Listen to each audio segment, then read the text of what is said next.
মা দেখো, আমাদের উঠোনে কি সুন্দর একটা লেবু গাছ হয়েছে। হ্যাঁ, তাই তো দেখছি। জানিস তো মা, তোর বাবা গাছ অনেক ভালোবাসতো। আর যদি লোকটা বেঁচে থাকতো তাহলে গাছটা দেখে অনেক খুশি হতো। এই যে আবার তুমি কাঁদতে শুরু করলে। না মা, কোথায় কাঁদছি, আসলে চোখে কি যেন একটা পড়ল। হ্যাঁ, তাই তো, রোজই তোমার চোখে কিছু না কিছু পড়ে। হয়েছে, চোখে আর পাকা পাকা কথা বলতে হবে না। যা, এবার পড়তে বস, আমিও কাজে যাই। মা, তুমি রোজ আমায় রেখে কাজে যাও, আমার একটুও ভালো লাগে না। এই কথা বললে চলে নাকি? আমি যদি কাজে না যাই তাহলে তোকে পড়াশোনা করাবো কি করে? তার জন্য তো টাকার দরকার, তাই না? আমার পড়তে ইচ্ছে করে না মা। আমি যদি লেখাপড়া ছেড়ে দিই তাহলে তো তোমাকে আর কাজ করতে হবে না। পাগল মেয়ে, তুই পড়াশোনা করে বড় হয়ে মানুষের মতো মানুষ হলে তবেই তো আমার শান্তি। বড় হয়ে তুই যখন ভালো চাকরি পাবি তখন তো আমার শুধু আরাম আর আরাম। তখন আমি পায়ের ওপর পা তুলে শুধু খাবার খাবো। তোমার তো আজগুবি কথা। যাও, কাজে যাও। হা হা হা হা, আসি মা, তুই সাবধানে থাকিস।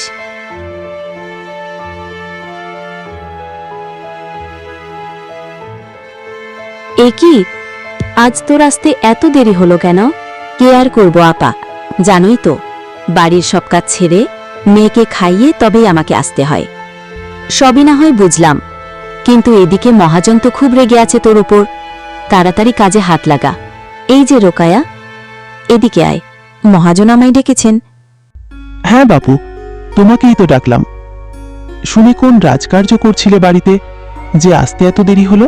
না মানে, ওসব মানে মানে করে লাভ নেই।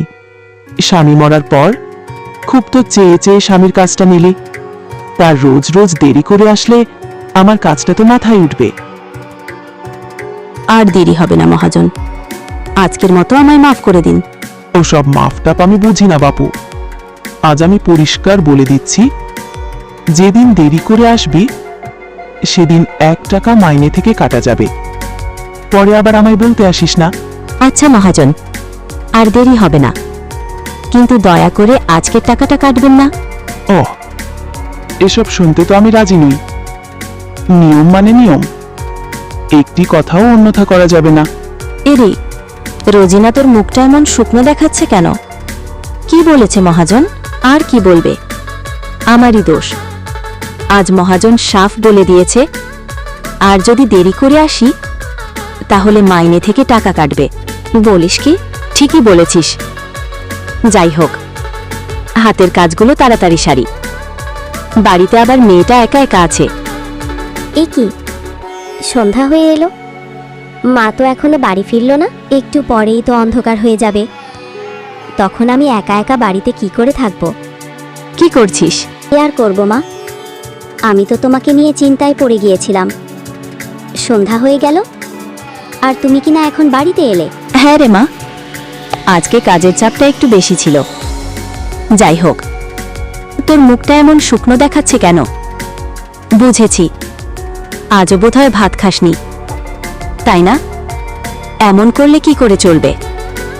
দাঁড়া, এক্ষুনি আমি তোর খাবার নিয়ে আসছি। আমি একাই বোধহয় না খেয়ে আছি, তুমিও তো সেই সকালে বেরিয়েছো।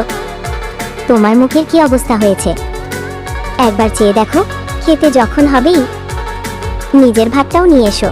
আসলে আমার কিছু খেতে ইচ্ছে করছে না, পেটটা কেমন ফুলে আছে। তুই বরং ভাত খা, আমি না হয় একটু মুড়ি আর পানি খেয়ে নিব। কি ভেবেছো, আমি জানি না যে তুমি নিজের জন্য ভাত রান্না করনি? কি সব বলছিস? রাতবো না কেন? রেধেছি তো। কিন্তু হয়েছে, তোমাকে আর কিন্তু কিন্তু করতে হবে না। আমি তোমার মেয়ে, সব আমি বুঝতে পারি, তাই তো আমিও না খেয়ে আছি। খেতে হলে মা মেয়ে দুজন খাবো, নইলে কেউ খাবো না।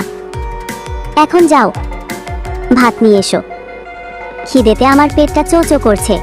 এই তো মা, আমি এক্ষুনি নিয়ে আসছি। রোজিনা রান্নাঘরে চলে গেল।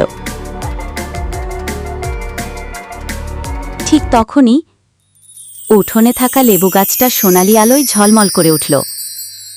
সাথে সেখান থেকে এক অদ্ভুত আওয়াজ ভেসে আসল। আহারে, মেয়েটা আর তার মায়ের মধ্যে কত মিল, অথচ অভাবে সংসারে ওরা একটু ভালো মন্দ খেতেও পারছে না। ওদের কষ্ট আমার আর একদম সহ্য হচ্ছে না। যদি আমি গাছ থেকে মুক্তি পাই, তবে ওদের দুঃখ আমি দূর করবই। পরের দিন সকালে, মা, তুমি কোথায় গেলে? তাড়াতাড়ি একবার বাইরে এসো। এ কি, এত জোরে চিৎকার করছিস কেন? কি হয়েছে তোর? দেখো মা, লেবু গাছে কত ফুল এসেছে। আরে, কিন্তু গতকালও তো গাছে কোনো ফুল ছিল না, আজ এত ফুল এলো কোথা থেকে? আমিও তো সেটাই ভাবছি, এটা কি করে সম্ভব? সবই ওপরওয়ালার ইচ্ছা। ভেতরে চল এখন, তাড়াতাড়ি সকালের খাবারটা সেরে নেই। আমাকে আবার তাড়াতাড়ি কাজে যেতে হবে। কিন্তু আচ্ছা চলো। রোজিনা আর তার মেয়ে ঘরে গিয়ে ভাত খেয়ে নিল। আমি আসি মা, আর দেরি করতে পারছি না। তুই কিন্তু সাবধানে থাকিস। আচ্ছা মা, তবে আজ কিন্তু একটু তাড়াতাড়ি এসো। তুমি দেরি করে আসলে আমার একা একা অনেক ভয় হয়। আচ্ছা, আসবো।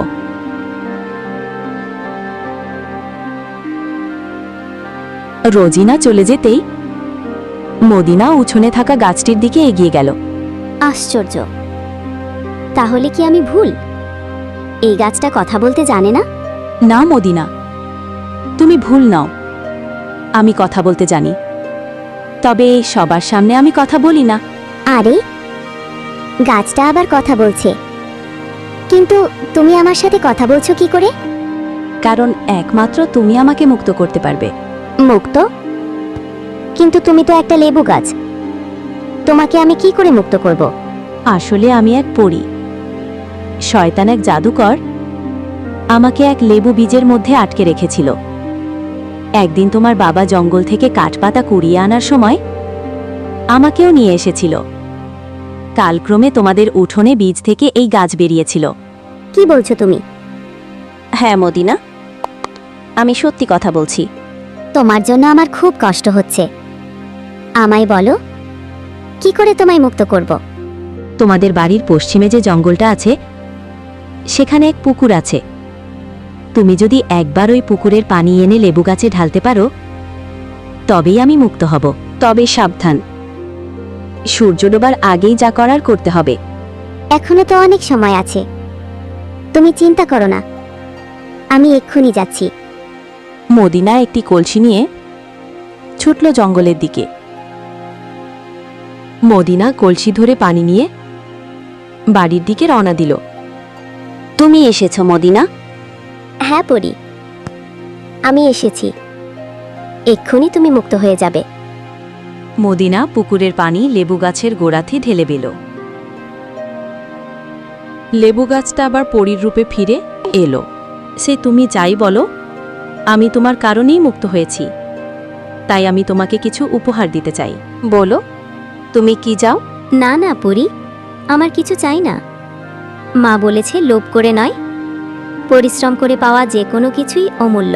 তুমি আর তোমার মা অনেক সৎ, কিন্তু তাই বলে তোমাদের তো আমি খালি হাতে রেখে যেতে পারি না।